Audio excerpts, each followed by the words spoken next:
에레미야 1장 11절입니다. 어제 우리는 에레미야서의 서론 머릿말을 3절까지 보고 4절로 10절에서 에레미야의 소명에 대한 말씀을 봤습니다.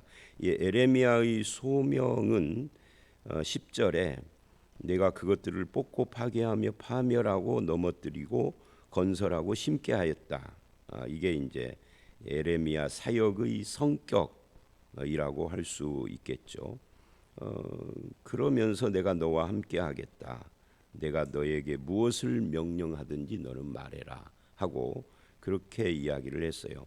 내가 너를 모태에 짓기 전부터 알고 성별하고 세웠다. 이런 말도 하고 이런 그 소명에 대한 오늘 말씀은 그 소명 부르심에 따르는 일종의 격려의 말씀이다라고 그렇게 이야기를 할 수가 있는데 두 가지 환상을 보여주고 있어요.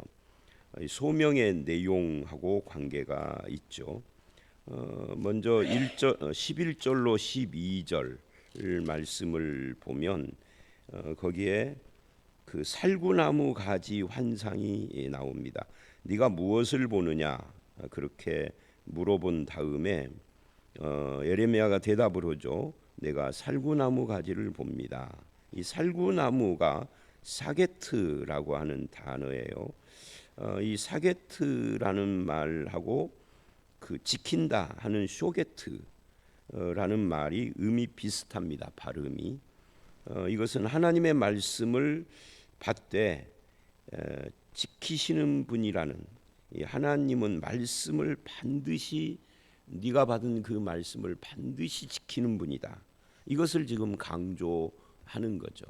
그러니까 에레미야의 사역은 누군가를 격려해서 잘 된다 하는 그런 사역이 아니라 이 시대 자체가 유다의 멸망 시기에 에레미야가 등장을 했기 때문에 그 이전 이사야라든지, 이사야도 심판에 대한 이야기를 하지만 심판에 대한 메시지 분량 못지않게 긍정적인 내용들도 많이 나오잖아요.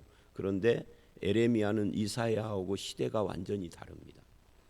그래서 에레미야 시대는 멸망에 대한 이야기를 하고 실제로 역사 속에서 유다의 멸망이 오는데 그때 증거하는 말씀이기 때문에 부정적인 내용들이 굉장히 많은데, 부정적인 내용을 말하는 사람이 얼마나 답답하겠어요. 이게 자기 민족을 싫어해서 하는 것이 아니라 사랑해서 부정적인 내용을 말을 하거든요. 회개하라고. 회개하라. 그리고 이제는 멸망이 돌이킬 수 없으니까 그 멸망을 순히 받아들여라. 순히 받아들여서 많은 사람이 죽지 않고 차라리 포로로 잡혀갔다가 하나님의 때가 되면은 돌아와서 나라를 다시 재건하는 것이 옳은 일이다. 이게 하나님의 뜻이다. 이거 하니까 싫어하는 사람들이 굉장히 많고, 소위 이제 싫어하는 사람들 중에 앞장선 사람들이 누구냐면 에레미야처럼 스스로 선지자다라고 하는 어용 선지자들이기는 해요. 가짜 선지자들이죠. 나라에서 녹을 받고, 그러니까 자기에게 월급 주는 그 나라의 왕이나 고관들의 입맛에 맞는 이야기를 하는 거죠. 소위 사꾼이에요. 그런 그 사람들의 핍박을 굉장히 많이 받은 겁니다. 근데 그렇게 핍박받는 상황 속에서 필요한 것이 뭐냐면 그런 메시지 내용을 바꿔라가 아니라 네가 그렇게 전하는 그 메시지가 확실하게 이루어질 것이다. 그게 격려인 거죠. 너의 입에 준 나의 말씀을 반드시 내가 지킬 것이다. 그렇게 지금 강조를 하고 있어요. 그래서 에레미야서에서 가장 많이 반복되는 말씀이 어제 설명드린 것처럼 여호와가 이같이 말했다 하는 그런 표현이에요. 다른 성경보다 훨씬 많이 나오는데, 왜냐하면은 이게 좋은 말씀도 하나님의 말씀이어야 하는 것은 확실하지만 좋은 말씀할 때는 이것이 하나님의 말씀이야를 반복적으로 강조할 필요가 없죠. 그냥 앞에 한 번만 말하면 된다든지 중간이나 뒤에 한 번만 말하면 되는데, 이 부정적인 말씀은 듣는 사람이 저게 정말 하나님의 말씀일까? 정말 힘든데 하나님의 말씀이야. 하나님이 내게 주신 말씀이다. 이를 계속 반복을 하는 겁니다. 말씀이 임했다 하는 것도 계속 반복을. 그러니까 이 말씀이 반드시 이루어진다는 것을 말하고 있는 거죠. 하나님께서. 하나님이 지켜보고 계신다. 그런 이야기예요.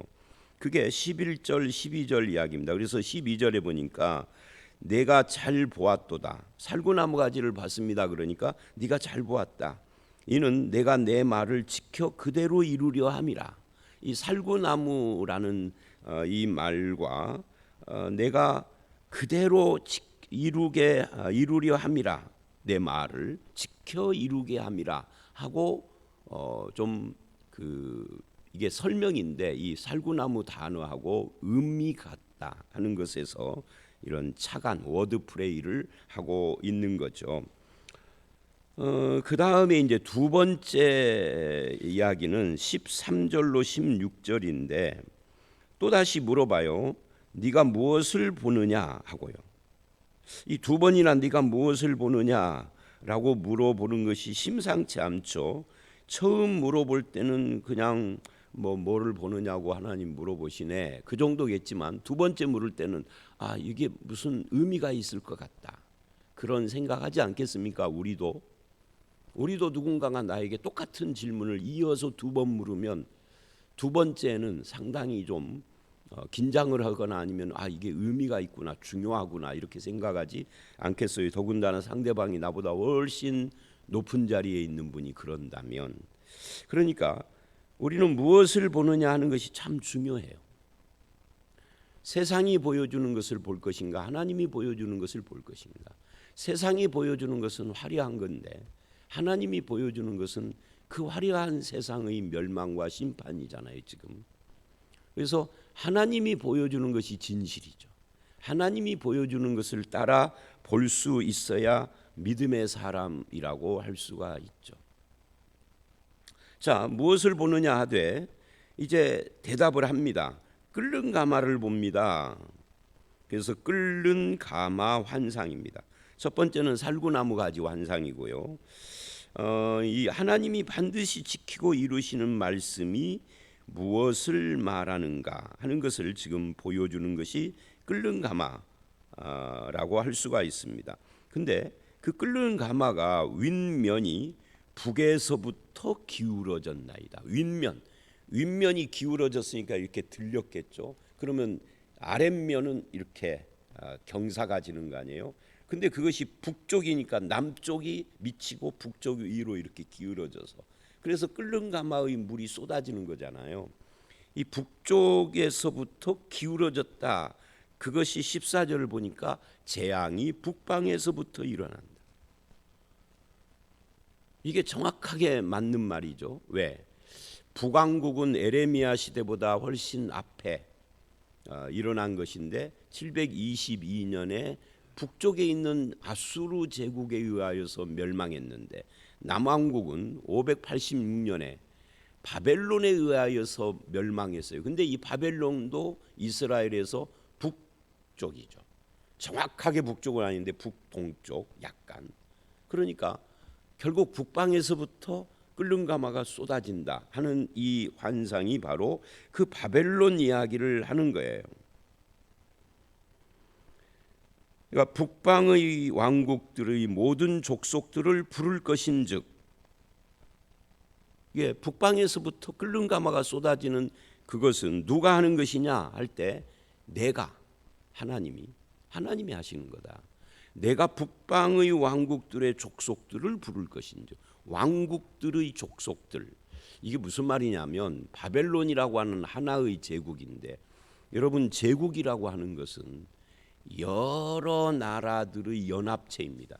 뭐 연합체라고 하기에는 조금 표현이 그런데 말하자면 바벨론이라는 한 왕국 밑에 수많은 왕국들, 나라들이 지배를 받는 형태. 그래서 이게 막강한 거죠. 그냥 개별적인 나라로 한다면 막 몇십 개 되는 나라가 하나의 나라 안에 있는 거예요. 그게 제국이죠. 그래서 우리가 뭐 제국주의 하는데 그 패권 국가를 제국주의 국가라 그러는데 그런 의미에서는 미국도 중국도 러시아, 소련, 러시아도 다 제국주의 국가들이죠. 그런데 그 북방의 왕국들이 모든 족속들을 부르시는 분이 누구냐? 즉 끓는 가마를 북에서 남쪽으로 기울게 하시는 분이 누구냐? 하나님이다. 이게 중요한 포인트죠. 그들이 와서 예루살렘 성문 어귀에 자기 자리를 정하고 그 사방의 모든 성벽과 유다 모든 성읍들을 치리라. 여호와의 말이라. 그러니까 북방 민족들이 와서 유다와 예루살렘을 치는 것이 이게 뭐라는 거예요? 하나님의 뜻이라는 거예요. 아니 무슨 이런 놈의 하나님의 뜻이 있느냐 하고 반박을 하겠죠. 실제로 이루어지기 전까지는. 이제 실제로 이루어진 때는 니놈 때문이라고 탓하겠죠. 그러니까 에레미야가 굉장히 어려운 사역을 감당. 좋은 일들을 예언하고 좋은 일이 일어나서 박수 받는 그런 시절이 아니니까. 그래서 눈물의 선지자예요. 구체적으로 이루어지는 방법까지 하나님께서 미리 이렇게 말씀을 하는데, 어제 말씀드린 것처럼 에레미야서는 에레미야의 활동이 언제부터 시작했다고요? 요시야 시대부터. 근데 요시야 시대는 유다의 말년의 대부흥기였다고요. 경제적으로나 종교적으로나 정치적으로도 안정되고 굉장한 부흥을 이루고 있는, 이제 살맛나는 세상이 왔구나, 앞으로는 더 잘 될 거야 하는 그런 시대에 갑자기 웬 이상한 선지자라는 사람 하나가 등장을 해서 끓는 가마 이야기를 하고 막 이러니까, 아니 이렇게 태평세대에 종교도 개혁을 해서 교회들도 참 신앙생활을 바르게 하는데 이게 뭔 소리야? 사람들이 그랬단 말이에요. 근데 사실은 에레미야뿐만이 아니라 북왕국 이스라엘이 멸망할 때에도 보면은 그 태평시대 여로보암 2세, 그게 북왕국 역사의 최고로 경제가 부흥하고 군사력이 최고조에 다윗 솔로몬 이후에 가장 군사적으로 강력하고 경제적으로 성장을 했던, 말하자면 부흥기였거든요. 그때 8세기라고 그래서 8세기 선지자들을 하나님이 대거 보내요. 아모스, 미가. 근데 그들의 그 선지자 내용을 보면 분량이 에레미야보다 훨씬 적지만, 분량이 적어서 그러는 거지 내용은 그때도 하나님의 심판 이야기를 해요. 근데 이스라엘은 안 받아들여요. 무슨 소리야, 지금 다윗 이후로 가장 부강한 나라를 이룬 이 시대에 무슨 멸망, 심판, 회개, 지금은 심판을 예상하고 회개할 때가 아니라 이 누려야 하는 때야 하면서 즐기는 거죠. 그런데 멸망이 호련히 오는 겁니다. 왜냐하면 그 경제, 군사, 정치적으로 안정되고 부흥하는 때가 사실은 영적으로 신앙적으로 볼 때 가장 타락한 시대였거든요. 근데 지금 요시야 때는 가장 타락한 시대는 아니었어요. 그런데 그동안 계속 그 1500년대에 가나안 땅에 들어와서 지금 멸망이 500년 되니까 1000년 동안 누적되어 온 타락의 결과물인 겁니다. 요시야가 종교개혁, 여로보암, 북왕국의 여로보암 2세는 종교개혁을 한 건 아니에요. 왜냐하면 그놈도 우상숭배였으니까. 근데 요시야는 왕 자체가 종교개혁자예요. 그러니까 신앙적으로도 정말 순결한 그런 신앙으로 돌아가고 있다. 그런데 멸망에 대한 이야기를 해요. 그리고 요시야가 일찍 죽고 30대에 죽고 그 아들들이 이제 엉망으로 막 우상을 도입으로 난리를 치죠. 그 후에. 자, 어쨌든 그런 이야기입니다. 그러면서 16절에 이렇게 말을 해요. 그 이유, 왜 멸망해야 하는가 하는 이유, 무리가 나를 버리고 다른 신들에게 분향하며 자기 손으로 만든 것들에 절하였은즉 내가 나의 심판을 그들에게 선고하여 그들의 모든 죄악을 징계하리라. 그러니까 이유가 뭐냐 할 때 우상 숭배 때문이에요. 하나님을 떠나서 지금 선지자는 요시야의 태평성대와 종교 개혁을 해서 우상 숭배를 다 처리를 했음에도 불구하고 우상 숭배 때문에 하나님의 심판을 외쳐야 하는 겁니다. 그래서 사람들이 비웃은 거예요. 말도 안 된다. 우상 숭배 이제 다 왕이 다 개혁을 시켰는데. 근데 요시야가 죽자마자 우상 숭배가 다시 일어난 걸 보면 이게 외형적으로 왕의 권력으로 숙청을 했지만 우상 숭배자들을 마음속에서까지 우상 숭배가 처리된 건 아닌 거죠. 그 하나님이 아시는 거예요. 그래서 에레미야를 보내서 너희의 우상 숭배에 대한 죄를 심판할 거야라고. 신앙도 오늘날 신앙도 마찬가지예요. 겉모습의 신앙과 실제 그 마음의 신앙이 동일하지 않을 수 있습니다. 눌려 있을 수 있어요. 예를 들어 볼까요? 이제 우리 교회가 그렇다라는 건 아닌데 예를 들면 노재석이가 설교하고 목사 담임 목사로 있을 때는 우리가 눌려 가지고 그 설교에 눌려 가지고 꼼짝을 못 하고 그냥 그렇게 신앙생활하는데 이제 목사가 바뀌었어. 이제 우리도 좀 하면서 간증자도 부르고 막 그냥 자 우리 죄송합니다 일본 말 써서 여기 땅하고 왈왈왈왈 막 방언도 합시다 하고 저는 방언 반대하지 않아요. 방언은 개별적으로 하셔야 돼요. 전체가 함께 왈왈왈 하는 방언은 성경에 없어요. 성경 잘 읽어보시라고. 이제 그 야고보서 설교 끝난 뒤에 누가복음을 할지 고린도전서를 할지는 모르겠는데 누가복음과 고린도전서로 왔다 갔다 할 거예요. 시작을 고린도로 할지 누가로 할지 아직 마음속에 못 정했는데 고린도전서에 그 보면은 12, 3, 4장에 은사 이야기가 집중적으로 나오잖아요. 거기를 잘 읽어보시라고요. 목사 설명 안 해도 잘 초등학교 3학년 국어 실력만 가져도 읽어보면 나오니까. 근데 이제 목사가 바뀌면 이제 막 우죽순 막 여기저기서 이제 자기 스타일이 막 나올 가능성이 많아. 뭐 그것뿐만이 아니라 이것저것 이제 목사가 와서 노재석 목사가 한 거보다는 좀 실적을 올려야 되니까 막 이상한 짓 할 수도 있어요. 그런 목사 뽑으면 안 되겠지만 그런 거고 비슷한 거라고요. 요시야가 죽자 그냥 금방 막 우상 숭배가 여기저기서 막 터져 나오고 난리를 쳤거든요. 멸망할 때까지 계속 그랬거든요. 우리라고 뭐 용 빼는 재주 있어요. 인간은 똑같은 건데. 그래서 정신을 바짝 차리고 깨어 있어야 합니다. 어느 것이 옳은 것인지 진리가 무엇인지를 확실하게 해야 할 필요가 있습니다. 그래서 사람들은 저항을 했어요. 비웃고 위협을 한 거죠. 에레미야를. 그래서 그 에레미야가 그런 일을 당하기 전에 하나님이 오늘 말씀을 통해서 격려하시는 겁니다. 어떻게 해요? 첫 번째 격려. 말씀은 반드시 이루어진다. 이게 첫 번째 격려예요. 그게 11절로 16절까지 이야기입니다. 두 번째 격려는 17절로 19절이죠. 그건 조금 이따 보기로 하고요. 그래서 이 지금 하나님께서는 에레미야에게 실상을 보여주고 있는 거예요. 외적으로는 종교 개혁이 부분적으로 성과를 얻었지만 그들의 마음이나 실제 삶의 깊은 곳까지 파고들어서 종교가 개혁되고 진실로 신앙이 변한 것이 아닌 거예요. 마음속의 우상까지 제거는 못한 거죠. 여러분의 신앙은 어떠십니까? 정말 진실로 이것이 진리고 이것이 정말 복음이고 이것이 하나님의 말씀이기에 따르십니까? 하도 강조하니까 하는 척 하는 겁니까? 이거 분명하게 하셔야 됩니다.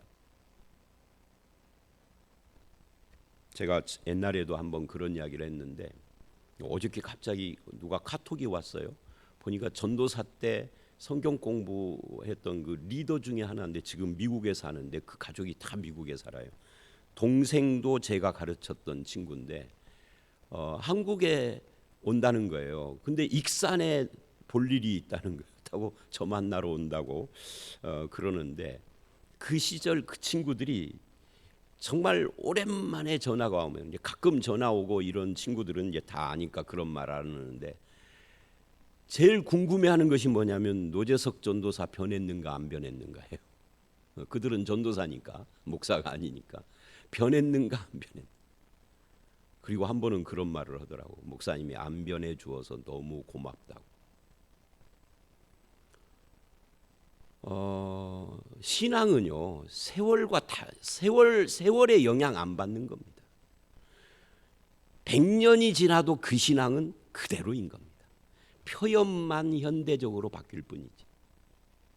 세월이 지났기 때문에 달라져야 한다는 건 가짜 신앙이에요. 있을 수 없는 겁니다.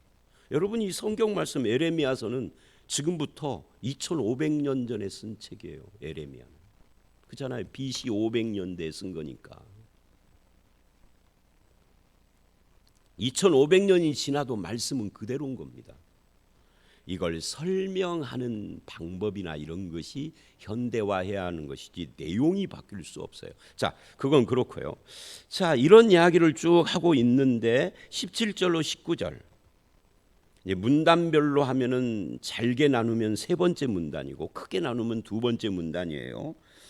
이 메시지를 전해야 하는 이제 하나님의 격려가 16절까지라면 이 메시지를 전해야 하는 선지자의 태도에 대한 이야기를 합니다. 이것도 격려입니다.